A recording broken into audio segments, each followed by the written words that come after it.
శక్తిమంతుడు, ఆయన ఏ విధంగానే నీతో మాట్లాడతాడు అనే ఉద్దేశాన్ని గమనించాలి. అందరం కలిసి నూతన సంవత్సరంలో మొదలుపెట్టాం. 2024 సంవత్సరం తెలియకుండానే ఎన్నో అనుభూతులు మనం పంచుకొచ్చింది, ఎన్నో విషాదాలు మనకు తీసుకొచ్చింది, ఎన్నో ఆనందాలు కూడా తీసుకొచ్చింది, ఎన్నో భయాలు తీసుకొచ్చింది, ఎన్నెన్నో అనుభవాలు కూడా తీసుకొచ్చింది. 2024 సంవత్సరంలో ఎన్నెన్నో మధురాలు స్ఫూర్తులు కూడా ఉన్నాయి. కానీ సంవత్సరాలు గడిచిపోతున్నాయి. నూతన సంవత్సరం వచ్చేసింది. ఈ నూతన సంవత్సరంలోనికి అడుగుపెట్టిన మనం మన జీవితంలో ఎలాంటి సిద్ధపాటు కలిగి ఉండాలి, ఎలాంటి ప్రవృత్తి కలిగి ఉండాలి అన్న ఉద్దేశాన్ని ఇది నేను చెప్పాలని ఉద్దేశిస్తున్నాను. నూతన సంవత్సరంలో అడుగుపెట్టిన క్రిస్మస్ ఆరాధన, నూతన సంవత్సర ఆరాధన. అంతేకాకుండా బాబు బహుశా నేను ఫోన్లో విన్నాను, థ్యాంక్స్ గివింగ్ ప్రేయర్ కూడా అనుకుంటున్నాను. దాంట్లో బహుశా కేక్ రాయించాలా ఏంటి అని విన్నాను ఫోన్లో. అది చెప్తున్నాడు ఎవరికో మెకానిక్ షాప్ లో నేను ఉన్నాను. ఆయన ఫోన్ చెప్తున్నాడు థ్యాంక్స్ గివింగ్ అంటాడు. అంటే అంతా అయిపోయింది. థ్యాంక్స్ గివింగ్ ప్రేయర్ కూడా నిలబెట్టేశాడు అనుకున్నాను. అన్ని కలిపి రౌండ్ అప్ చేస్తాడు మావాడు ఎప్పుడైనా సార్. అర్థమవుతుందా? అంటే thanks giving prayer, happy new year prayer, Christmas ఆరాధన మూడు కలిపి ఇందులో ఉన్నాయి. ఓకే, మరి నేను మూడింటి అప్పుడు అనుకున్నాను, అదే సమయం అయిపోయింది, 4 అయిపోయింది, మరి 6 గంటలకు వెళ్ళిపోవాలి. ఈ థ్యాంక్స్ గివింగ్ ప్రేయర్ కోసం చెప్పాలా, నూతన సంవత్సరం గురించి చెప్పాలా, క్రిస్మస్ ఆరాధన గురించి చెప్పాలా అనుకోని నేను ఆలోచన చేస్తూ వచ్చానమాట. ఏదైనా సరే దేవుడికి మహిమ. వాస్తవానికి ఈ థ్యాంక్స్ గివింగ్ ప్రేయర్ అనేది, ఈ కృతజ్ఞత గుడి అనేది ఎప్పుడో చేయాలి.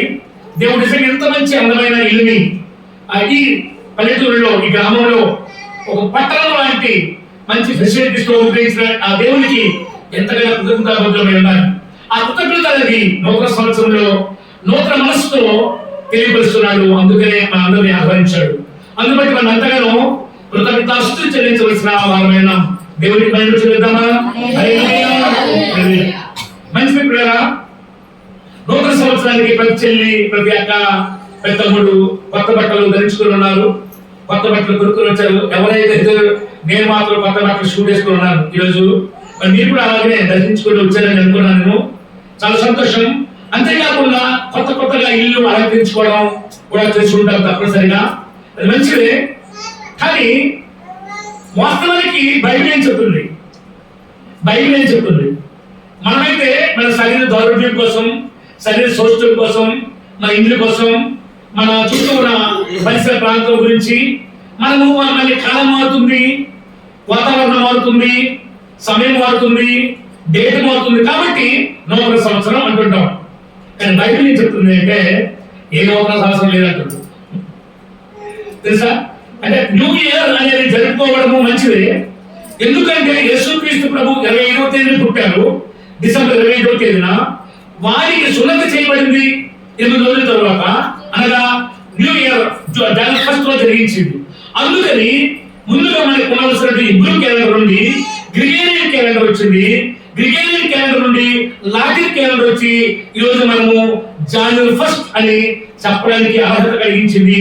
ఆ రోజు యేసుక్రీస్తు ప్రభు యొక్క సున్నతి దినం ఉంది. సున్నతి దినం అంటే అదే మనము బాప్టిజం డే అని కూడా అనుకోవచ్చు, సున్నతి డే అని కూడా అనుకోవచ్చు. అర్థమవుతుందా? ఈ రోజు యేసుక్రీస్తు ప్రభుని దేవాలయం యెరూషలేము మందిరం తీసుకువెళ్ళి అక్కడ మందిరంలో కూర్చోబెట్టి ప్రతిష్ఠ చేయబడుతుంది అన్నమాట. అందును బట్టే జనవరి 1 గా ప్రపంచమంతా జరిపించుకునే పండుగగా ఆరాధిస్తున్నారు. బహుశా క్రిస్మస్ ని చాలా మంది మన సహోదరులు ఆనందించవచ్చు, లేక ఇష్టపడవచ్చు. కానీ జనవరి 1 మాత్రం ప్రపంచమంతా ఇంకా ఎక్కువగా సెలబ్రేట్ చేస్తుంటారు. అందుబట్టే చాలా మంది యువకులు రాత్రి బిర్యానీ చేసుకుంటూ రేపు పాత సంవత్సరం అయిపోయిందిరా, కొత్త సంవత్సరం వచ్చేసారా, ఇప్పుడే చేస్తానా, మన న్యూ ఇయర్ చేస్తానని చెప్పి చాలా సెలబ్రేషన్ చేసుకుని ఉంటారు. అవునా లేదా? అయితే ఒక ప్రవక్త అంటాడు, ఒక భక్తుడు అంటాడు, సూర్యుని కింద భూమి పైన ఉన్నదేది కూడా కొత్తదేమీ కాదు, పాతదే అంటున్నాడు. సూర్యుని కింద ఉన్నది ఏదైనాను, భూమి పైన ఉన్నది ఏదైనాను, దేవుడు మనుషుల కొరకై ఏర్పాటు చేసిన ప్రతి దానిని బట్టి చూస్తే అదంతా నార్మలే, పాతవే అంటున్నాడు. అదేంటంటే చూద్దాం ఒకసారి, బైబిల్ చూద్దాం ఒకసారి. ఇర్మియా గ్రంథం ఇర్మియా గ్రంథం ప్రసంగి ప్రవక్త అంటాడు. చూడండి ఒకసారి ప్రసంగి గ్రంథం 1వ అధ్యాయం 9వ వచనం. ప్రసంగి గ్రంథం 1వ అధ్యాయం 9వ వచనం చూద్దాం ఒకసారి. ఏమంటాడంటే, మునుపు ఉన్నదే ఇప్పుడు ఉంటుంది, ఇప్పుడు ఉన్నదే రాబోయే కాలంలో కూడా ఉండబోతుంది. సూర్యుని కింద నూతనమైనదేమీ కొత్తదేమీ కాదు అంటాడు. చూసారా? ప్రసంగి గ్రంథం 1వ అధ్యాయం 9వ వచనం ఏమని చెప్తుంది? చదవడానికే చెప్తున్నాను, రెఫరెన్స్ చదవడం అంత బాగున్నానమాట. చదవడానికి అంత కష్టం అవుతున్నామా? పిల్లల్ని పక్క దించమ్మా, పిల్లల్ని పక్క దించి చదవండి బైబిల్ని. మునిపన్నదేమీ ఇక ఉండబోదని, మునిపు జరిగినదే ఇక జరగబోదని, సూర్యుని కింద నూతనమైనది ఏమీ లేదు. చూసారా? సూర్యుని కింద నూతనమైనది ఏమీ లేదు. ఎవరు చెప్తున్నారు ఇది? సాక్షాత్తు ప్రసంగి భక్తులు చెప్తున్నాడు. మునిపున్నదే ఇప్పుడు ఉంది, రాబోతున్నది కూడా మునిపున్నదే ఉంచుతుంది. సూర్యుడి కింద ఏది కూడా నూతనమైనది లేదు. కానీ నూతనమైనది ఏదీ లేదు అని చెప్తున్నట్టు మాట ఎందుకు చెప్పబడిందంటే, దేవుడు సృజించిన సృష్టి మనిషికి ఎప్పుడూ ఒకలాగే ఉండాలని ఆశించాడు. తన మహిమా ప్రభావంతో నింపాలని ఆశించాడు. తన తేజస్సుతో నింపి ఉండాలని ఆశించాడు. మనిషిలో దేవునికి వ్యతిరేకమైన ధోరణులు, దేవునికి వ్యతిరేకమైన భావనలు, దేవునికి వ్యతిరేకమైన ఆలోచనలు జరిగిపోవడం వలన, రావడం వలన ఆ మనిషికి నూతనంగా వచ్చే ఋతువైనా, నూతనంగా వచ్చే మాసమైనా, నూతనంగా వచ్చే దినమైనా, నూతనంగా వచ్చే సంవత్సరమైనా అది కొత్తదిగానే ఉంటుంది. అందుకని ఈ మనిషి ఆ మహిమ అంతస్తుని పోగొట్టుకున్నాడు, ఆ ప్రకాశంతో కాంతిని పోగొట్టుకున్నాడు, ఆ సంతోషాన్ని పోగొట్టుకున్నాడు.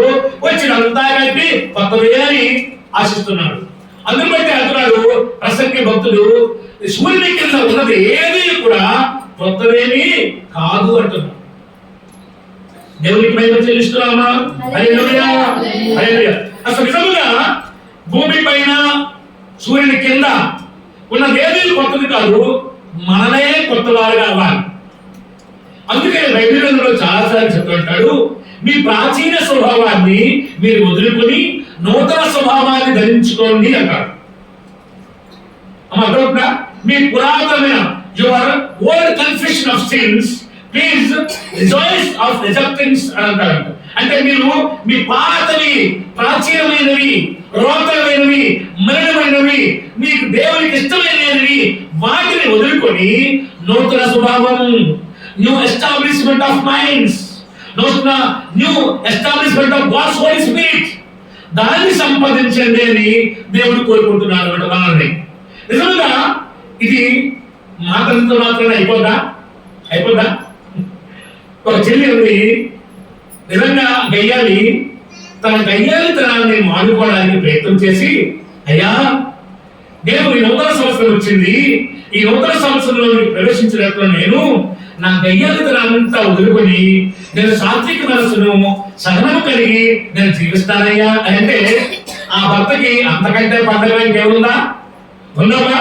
అరే నా భార్య గయ్యాలి, నా భార్య బాధ్యత చాలు మీద పడుతుండేది, అలాంటిది మారిపోతానంటే నాకు అంతకంటే ఇంకే పండుగ రాబోదని చాలా సంతోషిస్తాను.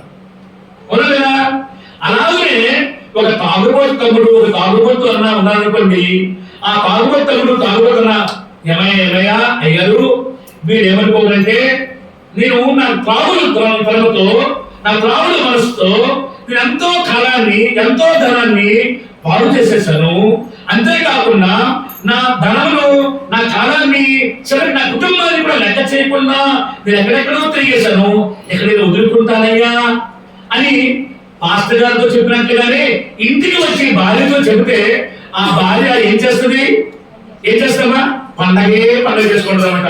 నూతన సంవత్సరము అడుగుపెట్టిన ఆమెకు ఆమె హృదయం అంతా, ఆమె నిజంగా కన్నీరు ముందులైపోయి ఆయన అమిత ఆనందముతో కౌగిలించుకొని ప్రేమ చూసుకుంటున్నాను. దేవుని బిడ్డలు అదే అన్నమాట, ప్రాచీన స్వభావాన్ని వదులుకొని నైవేద స్వభావాన్ని ధరించుకోవడమే నూతన అవడము, నూతన పరచబడడం అర్థం. మనము మన జీవితాల్లో ఇలాంటి ఎన్ని క్రిస్మస్ పండుగలు, ఎన్ని నూతన సంవత్సరాలు చూస్తూ వస్తున్నాము. మరి మన ప్రాచీన స్వభావమైనది, మన ప్రాచీన అలవాట్లను, మన ప్రాచీన పద్ధతులను వదిలిపెట్టుకుంటున్నామా? లేక వాటిని ఇంకా వెంటాడుకుంటేనే మళ్ళా అమ్మ దగ్గర 25 సంవత్సరాలు కూడా నువ్వు నాలోనే ఉంటుండే, నేను అసహ్యమైనగా, నేను కంపోర్డ్గా, నేను చెడ్డవాడిగా, అవినీతి పరుడిగా, నేను ఇంకా అబద్ధికుడిగా, నేను ఇంకా నా ఇష్టానుసరం చేసుకుంటాను, ఈ సంవత్సరం మెల్లగా ఎగ్జిస్ట్ అయిపో అంటున్నావా? అదవుతుందా? మన మనసులు నవీన స్వభావాన్ని ధరించుకోకపోతే మనకి ఎన్ని రోజులు వచ్చినా, ఎన్ని సంవత్సరాలు వచ్చినా, ఎన్ని మాసాలు గడిచినా అది చింతకాయ పులిపట, పాత చింతకాయ పులిపి ఎవరిదాకా పులిపే గాని అది తీపి రాదు అంటారన్నమాట. అర్థం దానికి ఎందుకో పాత చింతకాయ పులిపిగా చెప్తారు. మరి పాత చింతకాయ పులిపి ఈ లోకంలో ఉన్న మనుషులకి ఎంత అలవాటంటే ఎంత చెప్పినా వారికి అలవాటుగానే కలిసిపోతుంటాయి. అర్థమవుతున్నామా? అలవాటుగా మిగిలిపోతుంటాయి. ఉపమానాలు చెప్పకపోతే, కథలు చెప్పకపోతే మనుషులకు అర్థం కాదు ఉంటారు. ఎలాగంటే మాకు అర్థం చేస్తుంది, మన ఊర్లోనా కూరలు ఉంటున్నామా, కూరలు ఉండేటప్పుడు ఏం చేస్తున్నా? ముందుగా తాలింపు. తెలుగు వాళ్ళు కదా తాలింపు అనేది కూరలే చాలా అవసరం అంట. బట్టలకు జాలింపు ఎంత అవసరమో కూరకి తాలింపు అంతే అవసరం. అలాగే తెలుగు మనుషులు కదా ఒకరితో కూడా అంతే అవసరం అంట. అక్క చెల్లి అమ్మ మన పొగడతం లేకపోతే అసలు మన మొహమే చూడం. ఏమే నువ్వు చాలా అందంగా ఉండాలి ఈ రోజు, అసలు నిన్ను చూస్తుంటే నాకు ఎంతెంతో ఇష్టం అనిపిస్తున్నాయి అంటే వెంటనే ఆ అమ్మాయి ఏం చేస్తాడ? ఆ అమ్మ చెల్లి తమ్ముడు వెంటనే ఏమవుతుంట? ఓ అమితానందం, అమ్మో నా భర్త మారిపోయాడు, అమ్మో ఇంకా మరింకేం కావాలని చెప్పి వరగబారిన ప్రేమ ఉలికించి అన్ని విషయాలు నేర్పిస్తుంది, చెప్పేస్తాడు. నా దేవుని బిడ్డలా ఈ రోజు మనం నేర్చుకోవాల్సిన విషయం ఏంటంటే ప్రసంగి గ్రంథం చెప్తున్నాడు, భక్తుడు అంటున్నాడు, సూర్యుని కింద ఏదైనా భూమి పైన ఏదైనా ఉన్నదంటే అది ఉన్నదంతా కూడా అది ఉన్న రోజే, దానిలో కొత్తదనం ఏమీ లేదు అంటున్నాడు. కానీ కొత్తదనం ధరించుకోవాల్సిన ఉద్దేశం ఎవరిలో లేదు. అది ఎవరిలో ఉందంటే మనలోనే ఉంది.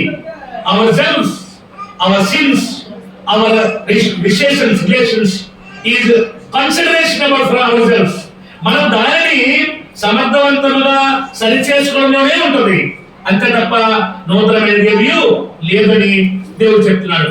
వాస్తవానికి చూస్తున్నట్టయితే నిజంగా ఇది తీర్మానం తీసుకొని ఏ భర్త అయినా ఏ భార్య అయినా నిజంగా నేను ఈ కొత్త సంవత్సరం వచ్చింది, ఈ కొత్త సంవత్సరంతో నేను అబద్ధాలు ఆడడం మానేస్తాను, ఈ కొత్త సంవత్సరంతో నేను చెడ్డ పనులు చేయడం మానేస్తాను అని అనుకుంటే ఆ భర్త ఆ భార్య నిజమైన పండుగ క్రిస్మస్ పండుగ కంటే వారి ఇంటిలో మంచి పండుగ మొదలవుతున్నమాట అర్థం. ఫ్యామిలీ పొంగల్, ఫ్యామిలీ సెలబ్రేషన్ సిద్ధమవుతుంది అన్నమాట. వాస్తవాన్ని చెప్పాలంటే ముందుగా ఫ్యామిలీ సెలబ్రేషన్ లేకుండా అవుట్డోర్ గా క్రిస్మస్లు లైక్ అవుట్డోర్ గా న్యూ ఇయర్ ఫెస్టివల్స్ జరిగించుకోవడం అనేది సంభవం కాదు. చాలా మంది ఏం చేస్తారంటే ఇంట్లో ఎలా ఉన్నా సరే బయట మాత్రం నటిస్తూనే ఏం చేస్తుంటారంట, సెలబ్రేషన్స్ చేస్తుంటారు. రే నీ ఇంటికి చూడరా నీ భార్య మొహమే తన్నదు అంటుంటారు చాలా మంది. ఏమంటారా అంటే వాడు బయట చేసే చిరులు, వాడు బయట చేసే చేష్టలు ఎలా ఉంటాయంటే మనుషులను అభ్యంతరకరంగా కలిగిస్తుంటాయి, మనుషులు బాధ కలిగిస్తుంటాయి. వాళ్ళ ప్రవర్తన లేక వాళ్ళ యాటిట్యూడ్ చూస్తుంటే ఇదేంటి ఇలా అయిపోతున్నారు అని అనుభవం కనబడినప్పుడు ఇంటికి వెళ్తే ఇలాంటి పరిస్థితి చూస్తే ఊరుకుంటారా? ఊరుకోరు. అందుకని అలాంటి మాటలు వస్తుంటాయి. దేవుని బిడ్డలారా, అయితే ఈ నూతన సంవత్సరంలో అడుగుపెట్టిన మనం మంచి తీర్మానంతో మంచి నిర్ణయంతో మనం ముందుకు సాగితే, మంచి నిర్ణయంతో మంచి తీర్మానంతో ముందుకు సాగితే దేవుడిచ్చిన ప్రామిసెస్ ఉన్నాయి. ఏంటది? వాగ్దానాలు. ఆ వాగ్దానాలను తలపరుచుకుంటే, ఆ వాగ్దానాలను ఎత్తి ప్రార్థన చేసుకుంటే, ఆ వాగ్దానాలను అనుభవించి మనము జీవిస్తే మన జీవితాల్లో అంతా సాధ్యమే. అదవుతుందా? అంటే ఇంకా చెప్పాలంటే ఇది ఎందుకు చెప్పాలంటే భక్తులు కాదా పాస్టర్ అంటే ఇప్పుడు కొత్త సంవత్సరం చేసుకోవాలంటే దానికి అనుకోవచ్చు. కొత్తది ఏమీ కాదు, అంతా పాత చింతకాయే. కానీ కొత్తగా మనం చేసుకుంటున్నాం. కారణం మనిషిలో ఉన్నటువంటి స్వాభావిక లక్షణం, కారణం మనిషిలో ఉన్నటువంటి మూఢత్వం, కారణం మనిషిలో ఉన్నటువంటి అంధత్వం మనుషులంటే పాపము జీవితాన్ని బట్టి వాడు నూతన పరుచుకుంటూనే నూతన జీవితాన్ని అనుకుంటాడు. వాస్తవానికి దేవుడు ఎప్పుడో తన మహిమా స్వభావాన్ని, దేవుడు మహిమ అంతస్తును, ప్రకాశవంత మానాన్ని దేవుడు అమర్చాడు. దాన్ని పోగొట్టుకొని తిరిగి సంపాదించుకోవడానికి ప్రయత్నం చేస్తూ మళ్ళా నూతన సంవత్సరాన్ని, నూతన మాసాన్ని, నూతన దినాన్ని గడుపుకుంటూనే ఉన్నాడు. అర్థం అన్నమాట. అర్థమవుతుందా? అందుకే నిజం చెప్పాలంటే ఒక భక్తుడు మంచి మాట రాశాడు. అది చేదైన మాటగా ఉంటది కానీ నిజమైన మాట. అది చూడొచ్చు. బయట గ్రంథంలో ఒక మాట చెప్తాడు. చేదైన మాట ఉండొచ్చు కానీ అది ఒక మంచి మాటే. ఏమంట చూద్దాము ఒకసారి. ఏం రాశాడంట? ఇర్మియా గ్రంథంలో ఉంటుంది. ఇర్మియా గ్రంథంలో చూడండి ఒకసారి.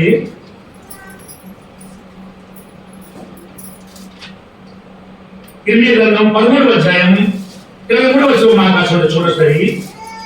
ఇర్మియా గ్రంథం 13వ అధ్యాయం 23వ వచనంలో ఇది హతోరమైన వాస్తవమే. కూషు దేశస్థుడు తన చర్మమును మార్చుకోగలడా? చిరుతపులి తన మచ్చను మార్చుకోగలదా? మార్చుకోగలిగినదా? కీడు చేయుటకు అలవాటు పడిన వీరులు మేలు చేయ వల్లపడును. దేవునికి మహిమ కలుగుగా. మంచి వచనం. వాస్తవం చెప్పడం ఇది చేదైన నిజం. చేదైన నిజం. ఇది ఏంటంట? ఏమంది? కూషు దేశస్తులు అంటే ఎవరంట? ఆఫ్రికా దేశస్తులు అర్థం. ఆఫ్రికా దేశస్తులు ఎలా ఉంటారంట? నల్లగా ఉంటారన్నమాట. అర్థం నల్లగా. అందువల్ల నల్లగా ఉండే వారి కళలు వారు ఎప్పుడైనా వారి జీవితంలో తెల్లగా చేసుకోగలరా? చేసుకోగలరా? చేసుకోలేదు. చిరుతపులు ఉన్నాయి. చిరుతపులి తన మీద ఉన్న మచ్చల్ని పాడు చేసుకోగలరా? చెరిపేసుకోగలరా? అలా చెరిపేసుకోలేనప్పుడు మనిషి తన మూర్ఖత్వం చేత కీడు చేయడమే అలవాటు అయిపోతే వాడు ఎప్పుడైనా మేలు చేయడం అలవాటు పడతాడా? అలవాటు పడతారు. అర్థవుతుందా? అర్థవుతుందా? ఒక మనిషి కీడు చేయి తలంపులు కలిగిన వాడు, దుర్జనుడైన వాడు, దుష్టుడైన వాడు, వాడి ఆలోచన ఎప్పుడు కలిపి కీడే ఆలోచిస్తుంటాడు. పగవారికి మంచి జరుగుతున్నా కీడు తలపెట్టాలని చూస్తుంటాడు. ఎదురువారికి మంచి జరుగుతున్నా కీడు తలపెట్టాలని ఆలోచన చేస్తుంటాడు. అటువంటి వాడు ఎంత ప్రయత్నం చేసినా వాడు కీడే ఆలోచిస్తాడు, కీడే చేస్తాడు తప్ప మేలు చేయకుంటాడా? వల్ల పడదు, వాడి వల్ల కాదు. ఎందుకంటే వాడి లక్షణాలన్నీ కలిపి ఏంటంట? అపవాది సంబంధమే, అపవాది లక్షణాలే. బయటికి మాత్రం పులియాసు వేస్తున్నాడు కానీ లోపల మాత్రం ఏదైనా నక్కే. అర్థమవుతుందా? ఈ కథ చెప్పాను మీకు. అర్థమైందమ్మా? ఒకసారి అంట అడవిలో నక్క పాపము ఆకలేస్తుందంట. ఆకలేస్తమ్మా. అర్థమవుతుందా మీకు? నక్కకి ఆకలేస్తూ వెళ్తున్నప్పుడు పులిని చూస్తుందంట. పులి భూమిలో ఉంది, భూమిలో అరుస్తుందంట. అరుస్తున్నప్పుడు ఈ నక్క ఈ బోన్లో ఉన్న పులిని చూసి మనుషులంట భయపడి దూరంగా చూడడానికి వచ్చిన అందరూ కలిపి పళ్ళు, కాయలు, ఇంకా చాలా రైతులు విసురుతున్నారంట. దాన్ని అది ఎదురుస్తున్నప్పుడు దగ్గరకు వచ్చినప్పుడు ఆనందాన్ని తిరగిస్తున్నారంట. జనం ఎవరైనా చూసేవారు, సందర్శకులు వారు ఎక్స్కర్షన్ వెళ్తారు కదా, విహారయాత్రకు వెళ్తారు కదా, అటువంటి వాళ్ళు చూస్తున్నారట. ఈ నక్క దూరంగా చూస్తున్నారంట. ఇదేంటి, నేను బయటే ఉన్నాను కానీ అన్నవాడు పట్టించుకోవట్లేదు, లోపల దాన్ని మాత్రం పట్టించుకొని దాన్ని పళ్ళు వేస్తున్నారు, కాయలు వేస్తారు, అనేక మంచి మంచి సౌకర్యాలు చేస్తున్నారు. ఇదేంటి న్యాయం అంటే దీని ఉద్దేశం, నేను పుల్లు అయితే కానీ నాకు ఆ సౌకర్యం రాదు అనుకుంటుందంట. ఎవరంట? నాకు అర్థమవుతుందా? అలా అనుకుని నాకేం చేస్తాను, ఒక రోజు వెళ్ళి దూరంగా ప్రయాణం చేసిందంట. ప్రయాణం చేసి ఒక మంచి పెయింటర్ దగ్గర వెళ్ళిందంట. పెయింటర్ గారు మీ పెయింట్ నైపుణ్యం చూపించి మీకు ఎంత బాగా పెయింట్ వేస్తారని చూపించారంటే నన్ను ఒక పుల్లాగా తయారు చేయండి అని చెప్పిందట. నన్ను పుల్లా తయారు చేయని చెప్పగానే వాళ్ళగా నేను చాలా పెయింట్ ఇస్తుంది మీరు చూపిస్తాను చెప్పి వెంటనే ఆ నక్కని పుల్లా చేశారట. చేయగానే వెంటనే పుల్లా తిరుగుతున్న సమయంలో మళ్ళీ బోర్డు యజమానులు చూసారంట, అటవీ శాఖ వారు చూసారంట, ఫారెస్ట్ ఆఫీసర్ చూసారంట. కొత్తగా వచ్చిన ఈ పులేంట్రా చాలా బాగుంది, చాలా హుషారుగా ఉంది, ఇది పరిగెత్తునేంట్రా, పట్టుకుని చెప్పి వెంటనే పట్టుకున్నారంట. వల్ల వేసి పట్టుకొని దాన్ని బంధించడం మొదలు పెట్టారంట. ఎక్కడ అంటే పుల్లున్న ఆ బోన్లోనే, పుల్లులోకి ఆ ఫినిషింగ్ లోనే ఉంచారంట. మంచిది. ఆ పులి పాత పులి ఒరిజినల్ పుల్లాగే ఈ పుల్లి కూడా చూస్తున్నారంట. ఏ పుల్లి? నా గురించే పుల్ని చూస్తున్నారట, అందరూ వస్తున్నారట, రే కొత్త పులి వచ్చింది తెలుసా అని చెప్పి అనేక మంది ఆ కొత్త పులిని చూపిస్తూ ఆ కొత్త పులికి ఆహార ధాన్యాలు, పండ్లు, పలహారాలు ఇస్తున్నారట. అవి ఇస్తూ ఉన్న సమయంలో ఇది ఆనందిస్తున్నారట, సంతోషిస్తున్నారట. కాలం మారింది. కాలం మారినప్పుడు వర్షాకాలం వచ్చింది. వేసవికాలం అంతా బాగా ఎంజాయ్ చేసింది, మంచి మంచి అనిపించింది, తిన్నది. వేసవికాలం వర్షాకాలం వచ్చేసరికి ఆ పులిలాగా ఉన్న నక్క బయటికి వెళ్ళి తినడానికి వెళ్తుంటే వర్షం పడుతుంది. నెమ్మదిగా తనకున్న రంగు అంతా వెలిసిపోవడం మొదలుపెట్టినట. వెలిసిపోతున్నప్పుడు ఏమైందంటే ఏమవుతుంది, అసలు రూపం బయటకు వచ్చినట. వెంటనే పులి చూసినట, ఏంటి మనకు ఆహారం అయిపోయిన దగ్గరకు వచ్చింది, నాకు ఎక్కడ ఉండవలసింది, పారిపోవలసింది, జుట్టులు మారేంది, నక్క జుట్టులు మారి వేషాలు వేసేది, అదే దగ్గరకు వచ్చింది, నా మద్దతు వచ్చింది అని చెప్పి వెంటనే అటాక్ చేసేయంట పులి నక్కని అటాక్ చేసి తినేసేయంట. ఎందుకు చెప్పాలంటే చాలా మంది అమ్మలు, నేను చాలా సార్లు ఒక సేవకుడు దగ్గర తిరుగుతున్నప్పుడు మేము ట్రైనింగ్ అయినప్పుడు మాకు చెప్పారు, సేవకుడు ప్రపంచ దేశాలు వాడబడుతున్న సేవకుడు అన్నట, అయ్యా మా చర్చికి ఒక ఆమె వస్తుంది, ఆమె నిజంగా చాలా భక్తిపరంగా ఉంటది, ఎప్పుడు ప్రార్థనతో ఉంటది అంటుంది, ఎప్పుడు నన్ను అంటుంది, అయ్యగారు మీరు ఎన్ని సంవత్సరాలు మీ ఇంటికి వస్తున్నా, చర్చికి వస్తున్నా సరే, దాదాపు 3-4 సంవత్సరాలు అయింది, మా ఇంటికి ఎప్పుడు రావాలండి, రావచ్చు కదా అయ్యగారు అంటే, అమ్మ సరే మా తీరిక లేకపోతుంది, వస్తానులే, ఎప్పుడు మనకు చెప్పమ్మా అంటే, ఎప్పుడైనా వస్తాను అమ్మా, మనం టైం దొరకలేదు, బిజీ ఉన్నాను అంటే, అలా కాదు మా ఇల్లేమో ఎయిర్పోర్ట్ దగ్గర ఉంటుంది అయ్యారు, ఎయిర్పోర్ట్ పక్కనే దగ్గర దారిలోనే రైట్ సైడ్ ఉంటుందండి, మీరు ఎప్పుడైనా పని లేకపోతే అలా రండి అయ్యారండి అని చెప్పిందట ఒక సిస్టర్ గారు. అలాగే అమ్మని చెప్పి అనుకున్నాక పాస్టర్ గారు అనుకుని ఒక రోజు ఎందుకో మరి తెలియకుండా విమానంలో ప్రయాణం చేయడానికి కారు వెళ్తున్నారట. వెళ్తున్న సమయంలో విమానం టైం చూసేసరికి విమానం 1 గంటన్నర సేపు ఆలస్యంగా వస్తుందని చెప్పారట. విమానం 1.5 hours ఆలస్యంగా వెళ్తుందని చెప్పారట. చెప్పగానే అప్పుడు అనుకున్న పాస్టర్ గారికి ఆలోచించినట, అయ్యో సిస్టర్ గారు మన చర్చికి రోజు వస్తుంటారు, మేము దారిలోనే ఉందని చెప్పింది కదా, సరే చూద్దాం అని చెప్పి ఆ సిస్టర్ గారి ఇంటి కోసం ప్రయత్నం చేశారంట. ఇంటికి వెళ్ళారంట. ఇంటికి వెళ్ళేసరికి చూసేసరికి తలుపు పెట్టారు, కాలి మీద పట్టగానే ఆ సిస్టర్ గారు తలుపు తీసి వచ్చారంట. తలుపు తీసి వచ్చేసరికి ఈ పాస్టర్ గారు బాల్చలేక, అమ్మా బాగున్నారన్నా, అయ్యారు ప్రెసిడెంట్ అన్నా, ప్రెసిడెంట్ అన్నా, బాగున్నారన్నా, చాలా సంతోషం అన్నా, చెప్పకుండా వచ్చేసరే కన్నా అని ఆ సిస్టర్ గారేమో ఆ అయ్యగారిని అంత గురుకులంగా ఆశ్చర్యంగా చూసి ఆహ్వానిస్తున్నాడు.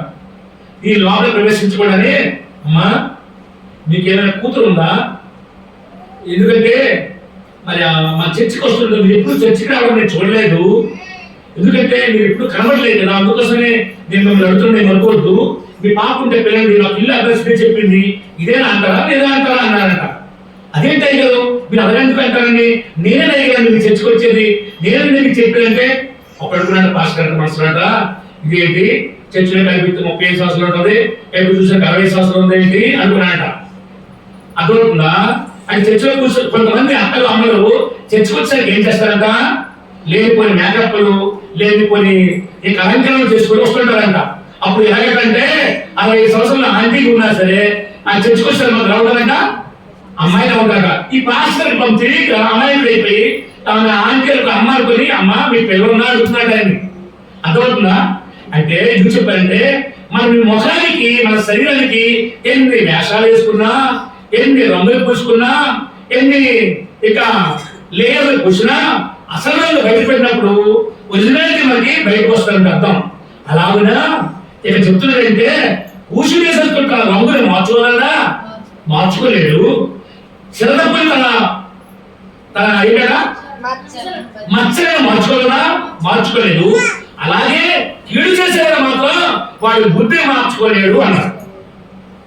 ఇదే పాస్టర్ గారు, ఇది బాగుంది, మరి మార్చుకోలేక మన చర్చికి వచ్చండి, రాత్రి చేసి ఏమయ్యా సులభ రోజు తెల్లవారి సూర్యోదయం మొదలుకొని 2 ప్రార్థన చేస్తావా, 2 అధ్యాయం చదివావా, సూర్యాస్తమం కూడా దేవుని సన్నిధిలో ముగించాలి బాబు, ప్రార్థన చేస్తున్నా అంటారు పాస్టర్ గారు. మరి ఎందుకంటే ఆయన ఆ యొక్క చిరప్రేమ మచ్చలు మార్చుకోలేదు, ఆ యొక్క కృషి చేసుకున్న రంగులు మార్చుకోలేడు.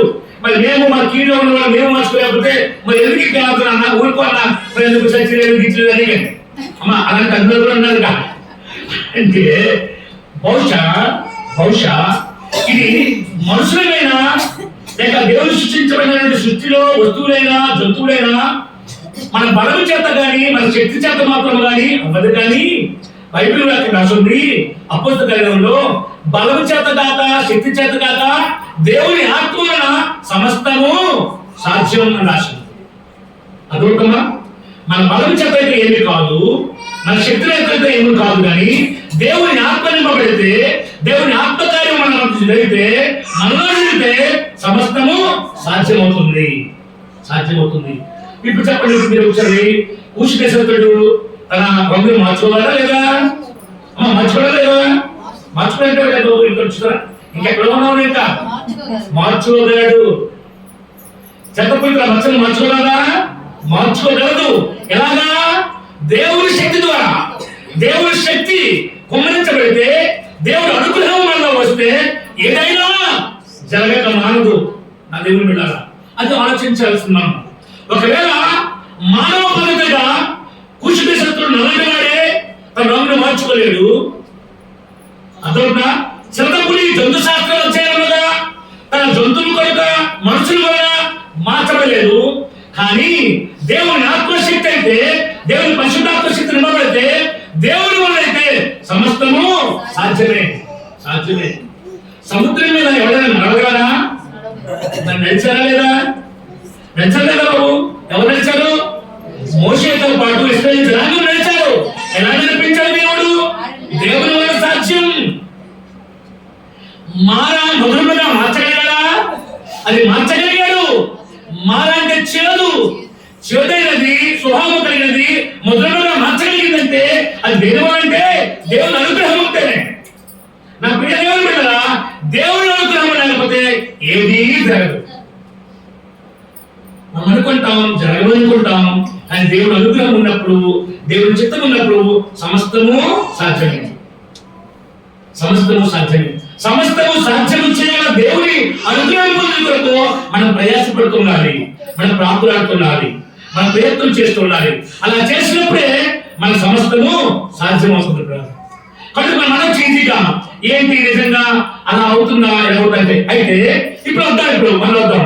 ఒక త్రాగుబోతు తమ్ముడు, ఒక త్రాగుబోతు చెల్లి, ఒక అన్నయ్య తన త్రాగుబోతుని మార్చుకోవడానికి తన మనసులో నిర్మాణం చేసుకోకపోతే మారుతాడా లేదా? మారుతాడు. ఎలాగండి? అది నిజంగా ఇంకో చెప్పాలంటే ఇంకా మీకు మంచి చూడండి. సామెతలలో మాట్లాడండి ఒకసారి. సామెతలలో Proverbs 22 chapter 15 verses. సామెత గ్రంథం 22వ అధ్యాయం 15వ వచనం. బాలుని హృదయంలో మూఢత్వము బాలుని హృదయంలో మూఢత్వం ఎవరైనా స్వాభావికంగా ఉంటారు. అంటే మన చిన్నప్పుడు నుండే మనం అనుకుంటాము మనం కీడు చేసేవాళ్ళం కాదండి, మనం అంతా మంచి చేసేవాళ్ళు అనుకుంటాము. కానీ దేవుడు చెప్తున్న మాట ఏంటంటే బాలుని హృదయములలో మూఢత్వం అంట ఏంటంట స్వాభావికంగానే వస్తుందంట. ఎలా వస్తుందమ్మా? స్వాభావికం అంటే ఎక్కడి నుంచి స్వాభావికం వచ్చిందో? మా తండ్రి స్వాభావిక నరకవాడు, నేను నరకవాడిని. అమ్మా నేను వెళ్ళి మా నాన్నకి వెళ్ళి నాన్న నువ్వు వెళ్ళిరా నా పుట్టావు, నేను నాకు వచ్చింది రా బాబు, నన్ను నాలుగోడు అంటారు అంటే నేనేం చేయగలరా? మా నాన్న అంటాడు రా, అందుకని నేను నాకు పుట్టాను అంటాడు రా. అవునా లేదా? మా నాన్న వెళ్ళి తాత ఈ కుర్రాడు మంది తాత నువ్వెందుకు అలా పుట్టావు, నీవు నుండి మా నాన్న నాటోడయ్యాడు, మా నాన్న నేను నాకంటే నన్నేం చేయమంటారా? మా నాన్న కూడా నాటోడేరా అని చెప్తాడు. అర్థమవుతుందా? అంటే ఇది స్వాభావికంగా దేవుడు అనుగ్రహంతో కలిగేది, అది మార్చలేకపోతున్నారు. అర్థమవుతుందా? అంటే మనమందరం కూడా బాల్య వస్తుండే వచ్చాము లేదా? మనమందరం కూడా మనలో కూడా ఏముందట? స్వాభావికం ఏముందట? మూఢత్వం ఉంది. అమ్మ అర్థమవుతుందా? నేను మూడు కాదండి, నేను మంచివాడు అనుకుంటున్నాము. కాదు, మనము కూడా ముడుగునే, మనము కూడా ముడుగునే. కానీ ఆ మూఢత్వం నుండి దేవుడు వెలుగులోకి తీసుకుని నిన్ను మంచితనంగా చేసుకున్నాడు. ఆయన నవీన స్వభావంగా మార్చుకున్నాడు. ఆయన ఒక బాలుడు తన బాల్యావస్థలో నుండే మూఢత్వము చోటు చేసుకున్నట్లుగానే నీలో మనందరిలో కూడా మూఢత్వం ఉంది. బైబిల్ చెప్తుంది మూఢత్వం ఎదుర్కోవద్దు, కానీ ఆ మూఢత్వం వదిలించుకోవడానికి దేవుని అనుగ్రహం వల్ల మనం వదిలించుకుని వచ్చాము. మీరు ఎవరైనా సరే ఏమండి నేను బాగా వస్తుంచుకోవట్లేదు డైరెక్ట్ వచ్చాను అనుకుంటారా కదా అంటారా? ఎవరంటారా? ఎవరు మీ చేసుకుంటే చూడలేదా? చూసారు అందరూ చిన్నప్పటి నుంచి చూసుకుని వచ్చాం. అంటే మన చిన్నప్పుడు మన ఆలోచన విధానం, మన స్వాభావికమైనటువంటి పద్ధతులు ఏంటంటే మూఢత్వమే. మీకు ఇంకో తెలుసో తెలియదు, చాలా సార్లు ప్రేయర్కి వస్తుంటారు, ప్రార్థనకు వస్తుంటారు, ఒక తల్లి అక్క పిల్లలకు వస్తుంటారు, మీరు గమనిస్తుంటారు. ఉదాహరణకి మా మేరీ పాప ఉంటారు అనుకోండి, మేరీ పాప మా పిల్లల్ని తీసుకొస్తుంది ప్రేమతో, అయ్యా మీరు ప్రార్థన చేయాలి అనుకోండి. ప్రార్థన చేసినప్పుడు నేను నిత్యకి చెక్కి ప్రార్థించినప్పుడు వాడు పవిత్రులని చూస్తుంటాడు, నేను చూసినప్పుడు వాడు పవిత్రుస్తున్నాడు. అదొక చిన్నపిల్లల యొక్క లక్షణాలు అండి. ఇంకా అంతెందుకు, ఇంకా చిన్నపిల్లలు వాళ్ళ చేతి మీద తల మీద చేయిస్తే వాళ్ళు చూస్తుంటూ ఉంటారు. కొన్నిసార్లు వాళ్ళు ఏం చేయాలి, తల మీద చేయిస్తే ఎంత ఉంటారు, తల మీద చేయిస్తే నా మీద చేయిస్తే భక్తి చేస్తుంటాడు చిన్నపిల్లలు వాడు. అంటే అర్థం ఏంటంటే వాళ్ళు చిన్నప్పటి నుండే వాళ్ళు మొత్తం పెరిగిపోయింది. పోనీ ఆ పిల్లలు తీసుకెళ్ళి వాళ్ళు కలిమ చేస్తాను ప్రార్థన చేసేసరికి వాళ్ళు కలిమ చేసినా ఆ కలిమ చేయకుండా చేస్తుంటారు పిల్లలు. తీసుకుని అర్థం చేస్తారా, పరిస్థితి చేస్తారా, చేస్తారు పిల్లలు. అప్పుడు ఏంటి అర్థం, అరే మా అమ్మాయి ఏం చేస్తానని అర్థం అన్నమాట వాళ్ళకి.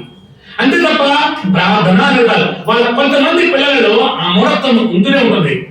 కొంతమంది అందరూ కూడా అదే చోటు చేసుకుంటారు. మూఢత్వం అనేది మన స్వాభావికంగా వచ్చిందని దేవుడి గ్రంథం చెప్తుంది. ఆ స్వాభావికంగా వచ్చిన మూఢత్వం నుండి విడుదల పొందాలనేది దేవుని ఉద్దేశం. ఇంకా చూడండి ఒకసారి కీర్తనలో మాట్లాడాడు 51వ అధ్యాయంలో. కీర్తన చూడొకసారి, కీర్తన 51వ అధ్యాయం 5వ వచనం అంటాడు. చూడొకసారి 51వ అధ్యాయం 5వ వచనం అంటాడు.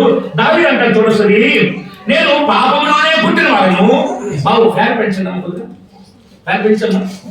నేను పాపంలోనే పుట్టిన వాడను, పాపంలోనే నా తల్లి దేవుడికి మహిమ కలుగునాక. చూసారా కదా దావీదు, అరే నేను ఇప్పుడు పవిత్రుడినే, కానీ నేను పాపంలోనే పుట్టిన వాడిని, నా తల్లి కూడా పాపంలోనే గర్భము ధరించింది. అంటే అర్థమవుతుందా? చిన్నప్పుడు మన పూర్వ స్వభావం ఉండే మన పాపము. ఈ పాప స్వభావము ఎవరి వచ్చింది? దావీదు మా నాన్న వచ్చిందా? ఇంకా అన్నాన్ని వచ్చిందా? ఎవరికి వచ్చింది? మన ఆది పితామహుడు కదా, ఎవరబ్బా? ఆదాము గారు. ఆదాము నుండి వచ్చింది. నేను చెప్పేది అంతేనే, ముందు అనుకో, హిందించండి. దేవుని యొక్క ప్రత్యక్ష అనుభవం, దేవుని యొక్క మహాశక్తి, దేవుని యొక్క ప్రకాశవంతమైన కాంతి, దేవుని యొక్క మహా తేజస్సుతో ఉండాల్సిన మనిషి ఉండకుండా ప్రాచీన స్వభావంలో అలవాటు పడిపోయి మూఢత్వం చోటు చేసుకొని పాపమంట పెట్టుకొని ఇప్పుడు దినములకు మారుతున్న కొద్ది, సంవత్సరం మారుతున్న కొద్ది తను అనుకుంటున్నాడు, నేనేమో కొత్తగా అయిపోతున్నాను, నేనేమో కొత్తదనాన్ని చోటు చేసుకుంటున్నాను, కొత్తగా అవలంబించుకుంటున్నాను అనుకుంటున్నాడు. కానీ తను మొదటి పోగొట్టుకున్న దాన్నే సంపాదించుకునే ప్రయత్నం చేస్తున్నాడు అన్నది మాత్రం వారికి తెలియలేదు. అదొకటి తను పోగొట్టుకున్నది మొదట్లో చెప్పారు. తన మహిమ ప్రకాశాన్ని పోగొట్టుకున్నాడు, తన మహిమ దేవునితో సమాన స్వభావాన్ని పోగొట్టుకున్నాడు, దేవుడితో సమాన స్థితి పోగొట్టుకున్నాడు, ఆ దేవుడు పరిశుభ్రత పోగొట్టుకున్నాడు. పోగొట్టుకునే దానిని మనిషి తిరిగి సంపాదించిన కొరకు నానాచారత పడుతూనే కొత్త దినాన్ని, కొత్త మాసాన్ని, కొత్త రోజులు చూస్తూ దానిని తిథులు అనుకుంటూ, పుణ్యదానం అనుకుంటూ, పర్వతాలు అనుకుంటూ లోకంలో స్థానికంగా కనిపిస్తున్నారు. అందుకే దానికి శ్లోకంలో ఉంటుందన్నమాట. అసలు 132వ వచనం అంటాడు, స్వయత్తమేకాంతహితం విధాతాః వినిర్మితం చాదనమగ్నతాయ అంటాడ. ప్రపంచంలో మేధావులు అనబడిన వారు ఎంతమంది ఉన్నా, ఎన్ని దినాలుగా గడుచుకున్నా, ఆ దినాలలో మనిషి నవీన స్వభావం ధరించకపోతే నిరర్ధకమే, వ్యర్థమే అర్థం. స్వాయత్తం ఏకాంతహితం అంటే నా హృదయంలో నుండి, ఏకాంత హృదయం అంటే దేవునికి ఇష్టమైన హృదయముగా మారకపోతే, అర్థమా? మన హృదయంలో దేవునికి ఇష్టమైన మనస్సాక్షిగా, దేవునికి ఇష్టమైన స్వభావ సిద్ధముగా, దేవునికి ఇష్టమైన జీవితముగా మారకపోతే ఎన్నాళ్ళు జీవితాలు జీవించిన ప్రాచీన స్వభావం మనిషి వదులుకోలేడు. శ్లోకాలలో క్లియర్గా చెప్తున్నాయి ఇదే గ్రంథాల గురించి. దేవుని బిడ్డలారా, మనము ఆ మహిమ స్థితిని పోగొట్టుకున్న దానిని తిరిగి సంపాదించడమే నూతన దినం, నూతన సంవత్సరం, నూతన మాసం. నేను తెలుగు అనేక మంది మన సహోదరులు దాన్ని ఏమంటారంటే పౌర్ణమి వచ్చిందండి, అమావాస్య వచ్చిందండి, శివరాత్రి వచ్చిందండి, పొన్నం వచ్చిందండి అనుకుని చాలా కొత్తగా పరిష్కరించారా? అవేమీ కాదు, దేవుడు అనుగ్రహించినవే, దేవుడి ఇచ్చినవే. వాటిని కొత్తగా చేసుకుంటూ కొత్త దినాలుగా చెప్పుకుంటూ లోకంలో కొత్త కుంటు కొత్తగా దొరుకుతున్న మనుషులుగా ఉన్నారు. అందుకనే దేవుడు అన్నాడు, నీలో నాలో ఒక ముడతం ఉంది, నీలో నాలో ప్రాచీన స్వభావం ఉంది, నీలో నాలో పాపమవుతున్నాయి, అవి వదులుకొని జీవిస్తూనే ఉన్నావు. తిరిగి సంపాదించడం మనుషులమైన నిన్ను నా వల్ల మన వల్ల అసాధ్యమే, జరగలేదు. కానీ శక్తి చేత కాదు కానీ, బలము చేత కాదు కానీ, దేవుని ఆత్మ చేత సమస్తము సాధ్యం. నా ప్రియ దేవుడి బిడ్డ, దేవుని చేత సమస్తము సాధ్యమే. ఆయన అనుగ్రహం ఉంటే అన్నీ జరుగుతాయి. అన్ని జరగడం కోసం దేవుడు ప్రయత్నం చేస్తూనే ఉన్నాడు. రోజు పెడుతున్నది ప్రతి ఒక్కరి పట్ల చూపుతున్న ప్రేమను బట్టి దేవుడు కనపరుస్తున్నాడు. కానీ మనుషులేమో నిర్వీర్యులుగా పట్టించుకోలేకుండా నాకు కాదు ఇది, నా వల్ల కాదు ఇది, నా కొరకు కాదు ఇది అని చెప్పి దూరమవుతూనే ఉన్నారు. ఇలా చూద్దాం, మంచిది. ఇలా చూస్తున్నట్టే అంటే మనిషిలో ఏమున్నాక, మనిషిలో స్వాభావికమైనటువంటి లక్షణం ఉంది, పాపం స్వభావం ఉంది, స్వాభావికత వచ్చింది. అంతేకాకుండా మనిషిలో ముడతం కూడా వచ్చింది, అది చిన్నప్పుడే వచ్చింది. అయితే వాటి నుండి విడుదల పొందాలంటే ఏం చేయాలి? వాటి నుండి విరచడానికి ఏం చేయాలి? మనిషి మరి ఏమి చేయాలి కదా, చేయాలి. అదే ఈరోజు మనము నూతన సంవత్సరంలో బయటపెట్టిన మనం, నూతన నిర్ణయాలు తీసుకున్న మనం, నూతన మనసు దాచుకున్న మనం, నూతన అధ్యయనంలో బయటపెట్టిన మనం, నూతన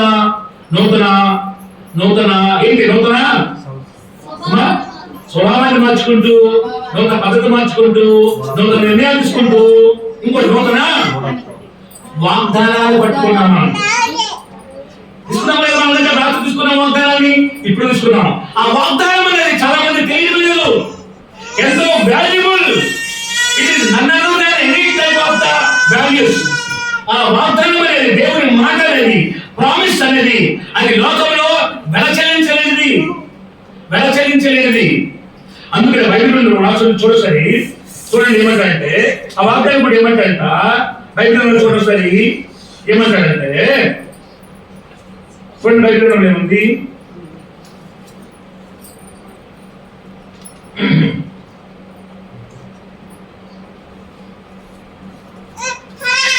బైబిల్లో ఆ వాగ్దానం గురించి మాట్లాడుతుంటాడు. చూడండి అపోస్తలుల కార్యములు 2 పేతురు పత్రిక చూడండి. 2 పేతురు పత్రిక 1వ అధ్యాయం. సమయం ఉందా?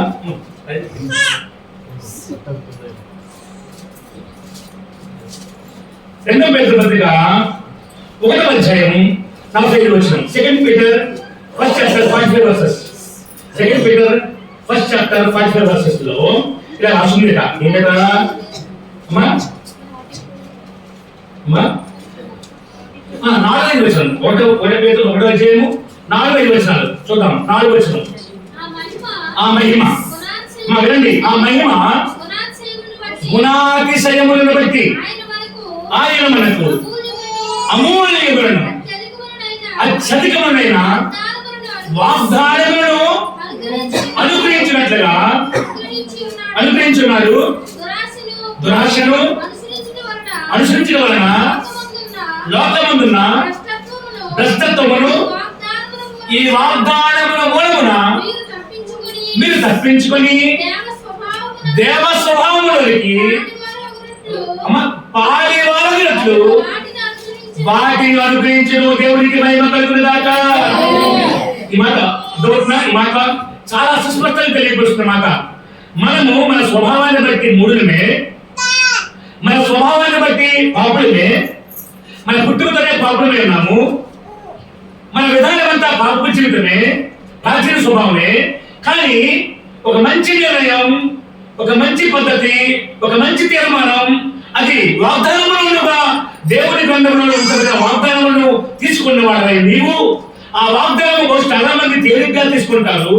ఆ ఆ వాగ్దానం చాలా ఇది ఎందుకు, ఇది అంత అవసరమా, ఇది అంత ఫేమస్, ఇది అంత వాల్యుబులా అనుకుంటారు.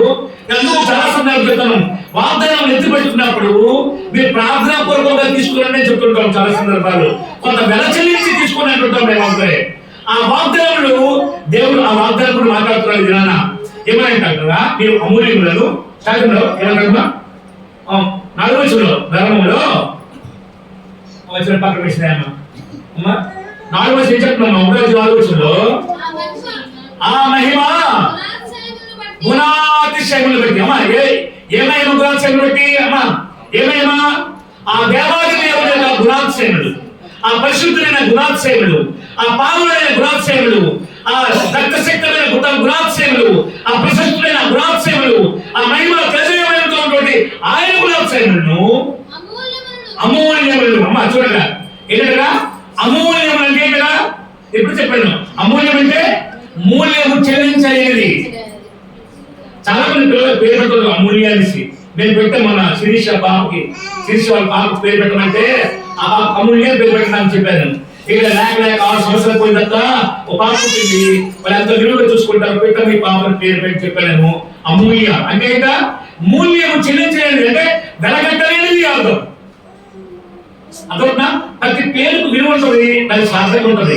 వెలకట్టలేనిది అర్థం అంటే దేవుడు మహిమ సంతోషం నుండి వెలకట్టలేనిది చెప్తూ ఏమైందా అత్యధికముడైన అమ్మ ఏమంట అంటే దేనికి వెళ్తే తక్కువ కాదు, అత్యధికముడైన వాగ్దానములను మనకు అనుగ్రహించాడు. అమ్మ బైబిల్ గ్రంథంలో సుమారు 4000 పైగా వాగ్దానాలు ఇచ్చాడు దేవుడు.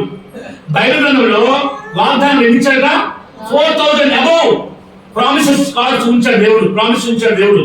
వాటిని మనము జాగ్రత్తగా ఎత్తి పట్టుకొని ప్రార్థన చేయాలి. చాలా మంది ప్రార్థన చేసినప్పుడు ప్రతి సమయం ప్రభువా నాకు నీ వాగ్దానం చేస్తాడు ఆయన, నేను నూతన సంవత్సరంలో అడుగు పెట్టినప్పుడు నూతన గ్రహముగా భావించి నీ వాగ్దానాన్ని ఎత్తి నేను చూసుకున్నప్పుడు నన్ను దర్శించామని, నాతో మాట్లాడామని, నన్ను దీవిస్తున్నామని ఈ సంవత్సరం పొడుగునా ఆ వాగ్దానాన్ని పట్టుకొని ప్రార్థిస్తున్నాడు ఆయన అని నువ్వు ప్రార్థన చేస్తే ఆ ప్రార్థన వాగ్దానం చేసుకునే ప్రార్థన వలన దేవుడు ఆశీర్వాదమును ఐశ్వర్యమును మహిమలు ఇవ్వకుండా నీకు ఉండడు. చాలా మంది ఏం చేస్తారంటే ఆ వాగ్దానం తీసుకుని ఏదో బైబిల్లోనో లేకపోతే డైరీలోనో లేకపోతే పుస్తకం పెట్టేసి మూల పెడతారు అంతే. ఎప్పుడైనా అవసరం చూద్దాం ఏదొచ్చిందనేసి, ఎప్పుడైనా కీడు అయితే అసలు దేవుడు నాకు ఏం మాట్లాడి ఫస్ట్ లో చూద్దాం అని చెప్పి చూస్తారంటారు. అంటే అవసరానుగుణంగా ఉపయోగపడేటో చూద్దాం తప్ప ప్రతిదేమో ఆ వాగ్దానం ఎత్తుకొని ప్రభువా నాకు ఇచ్చిన ఈ వాగ్దానం నాలో ఫలింపచేయండి, నాలో జరిగించండి, నా పట్ల దాన్ని అన్వయించుకుంటానని ప్రార్థన చేయాలి. ప్రార్థన చేయాలి. ఇక్కడ అదే చెప్తున్నాడు, వెలకట్టలేనిది మహోన్నతమైనది ఉన్నది అంటే అది చాలా దానికి విలువ లేదు, దానికంటే ఏమీ లేదని చెప్పడానికి ఉపయోగించిన పదమే అమూల్యమైనది, మహాచర్యని చెప్తూ ఆ వాగ్దానం అప్పుడు చెప్తూ మాట్లాడుతున్నాడు. వాగ్దానం ఏమన్నాడు? ఆ వాగ్దానములను అనుగ్రహించున్నాడు. ఇది దురాశను అనుసరించడం వలన లోకమందున భ్రష్టత్వమును ఈ మనకేముంది? మనకేమొచ్చింది? దురాశ వచ్చింది కదా. దేవుడు వచ్చింది పాపం వల్ల మనకి వచ్చిందిగా దురాశ వచ్చింది. అదొట్లా మన పుట్టుకతోనే దైవుడు దావీదు చెప్తుండగా నేను పాపంలోనే పుట్టాను, నా తల్లి గర్భము పాపంలోనే కలదని చెప్తున్న ప్రకారంగానే మనము జన్మతః పాపులమే కర్మతః పాపులమని లోకము నాడు చెప్తున్నట్టుగానే మన పాపులమే. అయినా ఆ పాపము దురాశ గర్భము దాల్చి పాపం పరివర్తమై మరణం కంటుంది. ఆ దురాశ నుండి దూరం అవ్వాలంటే, ఆ పాపము మనలో దూరం అవ్వాలంటే ఏం చెప్పమంటున్నారంట? చూడండి ఏం చెప్తున్నారంట? వాగ్దానముల మూలమున అది అమ్మా ఏ దురాశ ఉన్నా, ఏ చెడ్డతనం ఉన్నా, ఏ కీడున్నా మనం దేవుని తప్పించుకోవడం అయితే వాగ్దానం ఉండే ప్రామిస్ నుండి మనం తప్పించుకోగలం. దేవుడి ప్రామిస్ ప్రభువా నేను అవినీతి వెళ్తున్నాయ్యా, నేను దుర్మార్గుడయ్యా, నేను చండాలన్నయ్యా, కానీ నువ్వు నాకు ఇచ్చే వాగ్దానం, ఆ వాగ్దానాన్ని నడిపించి ప్రభువా నన్ను తప్పించుకైనా నన్ను మనస్సు తప్పించుకోవాలి మనం ప్రార్థన చేస్తే దాన్ని దేవుడు తప్పకుండా జరిగిస్తాడు. అది వాగ్దానం అంటే. అర్థమా? వాగ్దానం పట్టుకుని మనం ఇక నూతన సంవత్సరం అడుగుపెట్టిన మనం ఆ వాగ్దానాన్ని మనం ప్రతి సమయం అప్పుడు ఎత్తి పెట్టుకుని ప్రార్థన చేస్తే విజయము. ఎలాగంట ఉదాహరణ చూద్దాం. ఎలాగంట యాకోబు జీవితంలో మనం చూస్తున్నాం. యాకోబు జీవితంలో ఆదికాండం 32 అధ్యాయంలో చూడండి. ఆదికాండము 32 అధ్యాయంలో యాకోబు తన అన్న దగ్గరికి వెళ్ళాలనుకుంటాడు. యాకోబు ఆదికాండం 32 అధ్యాయంలో 32 అధ్యాయం 10, 11, 8, 9 వచనాలను చూస్తుంటే తన అన్న దగ్గరికి వెళ్ళాలనుకుంటాడు. అన్న ఎవరు? ఏసావు. ఏసావు ఏం చేయాలనుకున్నాడు? చిన్న ఎప్పుడు ప్రారంభం ఉండే యాకోబుని చంపాలనుకున్నాడు. యాకోబుని చూడాలనుకున్నాడు. యాకోబుని చంపి వారి శవాన్ని బతిపెట్టాలనుకున్నాడు. అటువంటి వాడైనా వాడు కొనుక్కునే ఈ యాకోబేను పెద్దవాడయ్యాడు, సంపద వచ్చాడు, పిల్లలు కన్నాడు, తన సంతానం పూర్తి చేసుకొని ఒకసారి నా తండ్రికి ఇచ్చిన వాగ్దానం ప్రకారంగా నా తండ్రి చూపించిన ఆ దేశం ఉంది కదా, ఆ దేశానికి వెళ్తాను అనుకుని వెళ్ళబోతున్న సమయాల్లో ఇక్కడ ప్రార్థన చేస్తున్నాడు. ఏమని చూడ వాక్యం అన్నాడు 32 అధ్యాయం 8 వచనంలో, కానీ యాకోబు దేవా, ఇస్సాకు దేవా అని ప్రార్థన చేస్తున్నాడు. కనిపించదమ్మా మీకు?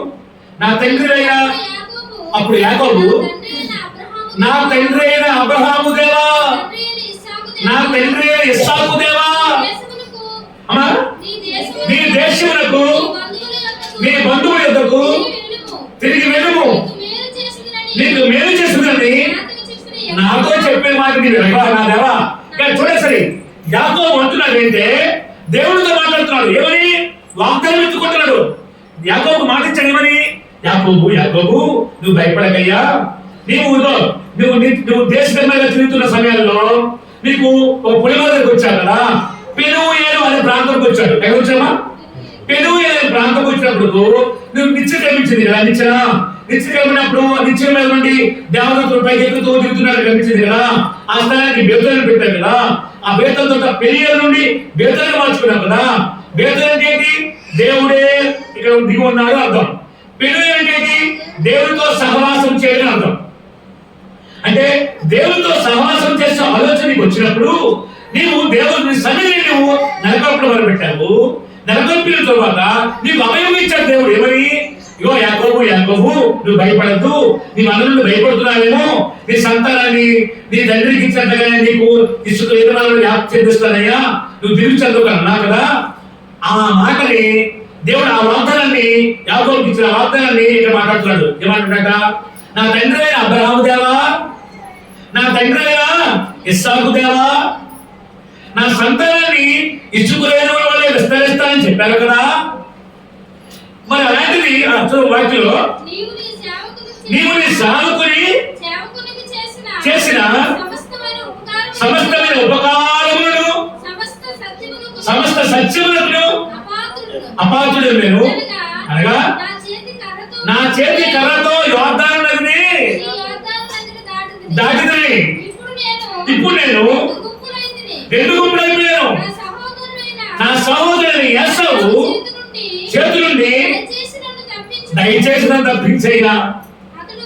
అతడు వచ్చి పిల్లలతో కూడా తల్లిని నన్ను చంపలేను, అతన్ని నేను భయపడదు. చూసారా అమ్మా? మాట యాకోబు యొక్క విశ్వాసం ఎలా ఉందో, యాకోబు జీవితంలో ఒక మంచి నిర్ణయం ఎలా ఉందో, యాకోబు ప్రార్థించే వయసు వంటి తన ఆలోచన స్వభావం ఎలా ఉందో, ఆయన ఏ వాగ్దానం అయితే ప్రార్థన చేస్తున్నాడు చూడొచ్చు. నా తండ్రి అయిన అబ్రహాము దేవా, నా తండ్రి అయిన ఇస్సాకు దేవా, ఇగో నా పెద్దలతో పాటు నాకు వాగ్దానం ఇచ్చావు కదా, నన్ను దీవిస్తావని, ఆశీర్వదిస్తావని, నా సంతానాన్ని ఇసుక రేణువుల నుండి విస్తరిస్తావని. కానీ ఇప్పుడైతే చూడనైనా నేను నా స్వదేశానికి వెళ్తుండగా నా అన్నయ్య ఒక వైపు నుంచి చూస్తున్నాడు, నన్ను చంపాలని, నా పిల్లల్ని చంపాలని, నా భార్యను చంపాలని చూస్తున్నాడు. మనం వాగ్దానం చేస్తున్నాడు. You are the promise of nations. What promise? Your life, your children's, your relationship spread out of throughout the world అని చెప్పారు కదా. ప్రపంచమంతానికి వ్యాప్తి చెందిస్తని చెప్పారు కదా. మరి మా అన్నేమో నన్ను, నా పిల్లల్ని, నా భార్యని చెప్పేస్తున్నారు ప్రభా. ప్రేమ నా భయం ఉంది అయినప్పుడు అప్పుడు దేవుడు ఇచ్చే మాట చూడొస్తుంది. అలా వాగ్దానం అయితే ప్రార్థన చేస్తే దేవుడు అవైనిచ్చే మాట ఏంటి చూడొస్తుంది. ఏమన్నాడు? నేను నీకు తోడై నిశ్చయముగా మేలు చేయొచ్చు, విస్తారము వలన లెక్కింపలేని సముద్రపు ఇసుక వలె నీ సంతానము విస్తరింపజేయునని. చూసారా, అంటే చూడ దేవుడు ఇచ్చిన వాగ్దానం ఎత్తుకొని ప్రార్థన చేస్తున్నాడు యాకోబు. నా దేవుడు బిడ్డలారా, నీవు నేను మనం ఆయన వాగ్దానాలు ఎత్తుకుని ప్రార్థన చేస్తే లేనివి కాదు జరగవనుకుంటాం. మనం నేను మాననుకుంటాం. మనం స్వాభావికంగా మూడులోనే నేను పిచ్చివాడిని, నేను మూర్ఖత్వం కలిగిన వాడిని, కఠిన స్వభావం కలిగిన వాడిని, పశ్చాత్తాపం లేని మనుషుడే. అయినా నా దేవుని దగ్గర నా దేవుని అనుగ్రహం ఉంటే, నా దేవుని చిత్తం ఉంటే సమస్తము సాధ్యమవుతాయి. అది యాకోబు జీవితంలో చూస్తున్నాం. యాకోబుకి ఇచ్చిన వాగ్దానం ప్రకారంగా తన అన్న చనిపోయేది చూశాడు. వాస్తవం నిజం చెప్పాలి, యాకోబు మోసగాడా? చాలా మంది అంటారు యాకోబు మోసగాడే అనేసి. యాకోబు మోసగాడా? కాదు. యాకోబు ఏం చేసిన పాపమైనా? యాకోబు చేసిన తప్పు ఏం చేస్తుంది చెప్పాలంటే, యాకోబు ఏమైందంటే, ఏదైనా బాబు నువ్వు నేను కూర చిన్న కూర ఉన్నాను, ఆ కూర నీకు కావాలంటే నువ్వు ఎక్కడిస్తావు చేస్తున్నావు అన్నాడు. సింపుల్ అడిగాడు సార్, కరెక్ట్ అయ్యాడు. కూర నీకు కావాలంటే చేస్తున్నాడు. అన్నయ్య ఏమనుకుంటే కూర కోసం ఆలోచించేసి చేస్తూ ఇచ్చేసాడు. ఆ తర్వాత ఇస్తాను దగ్గరికి వెళ్ళాడు. నా తండ్రి ఒరే నాన్న మంచి కూర వండుకొని మీ అందరికి వెళ్ళరా, ఆశీర్వదిస్తారా, లేదంటే మీ అందరికి ఇచ్చిన ఆశీర్వాదము అని చెప్తే, అమ్మా వద్దమ్మా, అమ్మా వద్దమ్మా, తప్పు చేయనమ్మా, నేను అబద్ధం అన్నమ్మా, అన్యాయం అమ్మా అంటే, నాయన ఆ తప్పేదో, ఆ అన్యాయం ఏదో, ఆ కీడేదో నా మీద కానిరా, నీకెందుకు వెళ్ళాలి. తల్లి తప్పు చేస్తే కుమారుడు మాత్రం భయపడుతూనే ఉన్నాడు. నా ప్రియదేవుడు యాకోబులో మంచి లక్షణాలు ఉన్నాయి. ఆ తర్వాత పారిపోతూ దేవుడి దర్శనం పొందుకున్నాడు. నేను యాకోబు సంతానంగా మనం ఉన్నాం. వాగ్దానం ఎత్తి పట్టుకొని ప్రార్థన చేస్తే దేవుడు తప్పకుండా కార్యం జరిగిస్తాడు. నేను నువ్వు వాగ్దానం ఎత్తి పట్టుకుంటున్నావా, ప్రార్థిస్తున్నావా అనేది నువ్వే అర్థం చేసుకొని దేవుని వాక్యం వాగ్దానాన్ని ఎత్తి పట్టుకోవాలి అన్నది దేవుని యొక్క ఉద్దేశం. దేవునికి ఉద్దేశమా చెప్పలేదన్నాడు ముందుగా ఊహించమంటావు. నాకైతే ఊహించేస్తాను బాబు. ఎంతైంది? ఎంత ఓకే, నో ప్రాబ్లం. అంటే అర్థమంతా మీరు ఉద్దేశాలు ఆలోచించుకోండి. నూతనమైనవి కొత్తమైనవి ఏమీ కాదు. దేవుడు సృష్టించే ప్రతిదాన్ని పోగొట్టుకుని మనం స్వరూపాన్ని సంపాదించుకోవడానికి ప్రయత్నం చేసేది నూతనమైనది. మన పాత స్వభావం మార్చుకోవాలి, పాత ఆలోచన మార్చుకోవాలి, పాత ఉద్దేశాలు మార్చుకుని నూతన పరచబడాలి. మారను అనుకోకూడదు. దేవునికి సమస్తము సాధ్యమే. నేను దినమందు నువ్వు తీసుకున్న నిర్ణయం, నువ్వు తీసుకున్న నియమానుసరణ పద్ధతి, నువ్వు తీసుకున్న ప్రామిస్ కార్డు, అది దాన్ని పట్టుకొని ప్రార్థన చేస్తే దేవుడు సమస్తము సాధ్యపరుస్తాడు. యాకోబుకి ఇచ్చిన ఆశీర్వాదం నీకు ఇస్తాడు. ఇస్సాకుకి ఇచ్చిన ఆశీర్వాదం నీకు నాకు ఇస్తాడు, మనందరికి ఇస్తాడు. అయితే దీవెన ధన్యత మనందరికీ కలిగి నడిపించును గాక. ప్రార్థన చేసుకుందాం, ప్రార్థన చేద్దాం.